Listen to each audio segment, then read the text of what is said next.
Well, this wall was one of the first walls that went up, and it came mostly from detritus that was scavenged from abandoned buildings in Vermont and in Pennsylvania, farmhouses. So this whole room has a lot of farm implements. That's actually a plow. Part of what I enjoy doing is saving things and bringing them into an environment where they will be appreciated. I've been collecting since high school.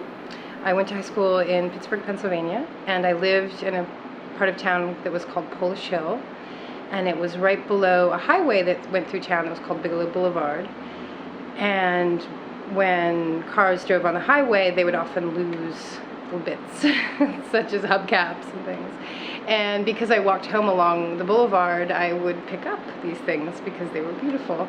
So I had a collection in high school, which I took to college, and had this sort of thing on my wall in my college dorm. It was very funny because I split a room the first year with a roommate, and her side of the room was very ultra-modern and beautiful, and with a lot of boughten objects on it, and my side of the room was hubcaps and old bits of wiring, mangled bits of wiring that were spraying, multicolored wires.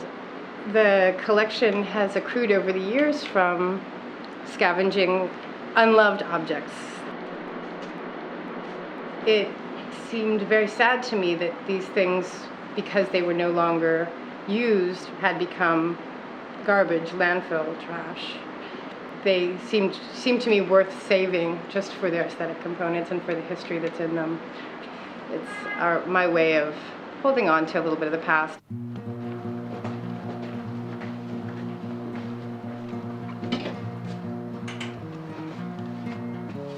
This bathroom is floored in a 9-inch toe line. It does well with the moisture. It doesn't, it's made to be in a moist environment. And it feels really good on your feet too. It's really sort of a little bit of a foot massage when you get out. It's a little bit hard to clean, but vacuum. There's a beautiful sort of an opalescent sheen that you can see at a certain angle. I don't know if the camera can capture it, with the reds and sort of some blues. This wild turkey had been a roadkill along the Taconic Highway. It's not the most beautiful display here. It could be it could be a little bit more even, but I think what it is that because it got hit by a car, one side of it is a little detached.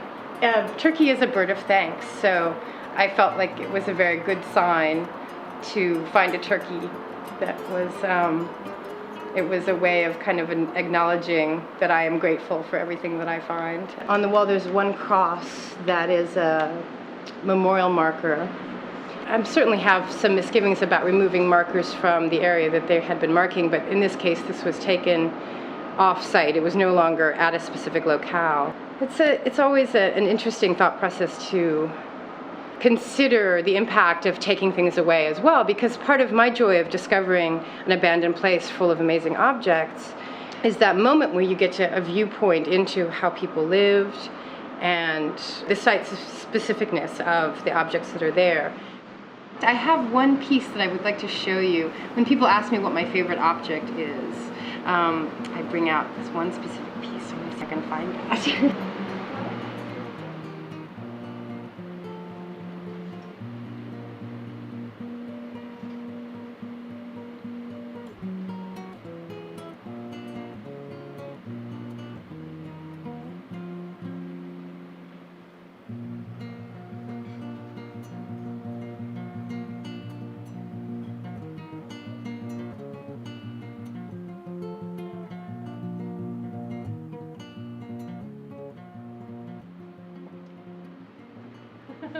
This would be a good thing. Me looking for something specific. Defeated in this. Yeah, this piece is. There's an old mental institution outside of Philadelphia. It had been empty since the mid-70s, and we had explored, and there wasn't much left there. But in one of the old operating rooms, we found packages of replacement joints for humans, and they were still in plastic, sort of sealed. They were ready to be placed. And so this particular piece is this old stainless steel metal, that's a spike with a sort of a daisy on the end, and what it is a hip joint. It's a replacement hip joint. And the thing that's nice about it is that it's a hip joint, and so one of my visitors at one point adopted that as a good name for the house. It's a hip joint for the hip joint. This space has allowed us to increase the amount of things and to really like indulge our interests and to accrue more. 18 years I have been here and haven't really had to move anything too far, which has allowed me to hold on to everything. So it's being under litigation, which I have been for 7 years, is definitely, when we first got into court, I was having to really face the idea of not being able to stay here, and it was really hard to think about because it's hard to think about packing all the garbage. You know, it's one thing to love it and have it, but to think that you would need to find another place for it and get it there. I have a sort of a sense of, not shame, what's the way to say it, maybe angst or poignancy or sadness about the amount of trash that there is, and a sense that I would like to do whatever I can to decrease that trash load that we're putting back into the earth. And trash is a resource, and it's something that's way too ignored. I guess my relationship to trash is one of aesthetic appreciation on a daily basis, because one could define the decoration of my house as trash decoration, and so it's something that I live with every day and enjoy and actually love.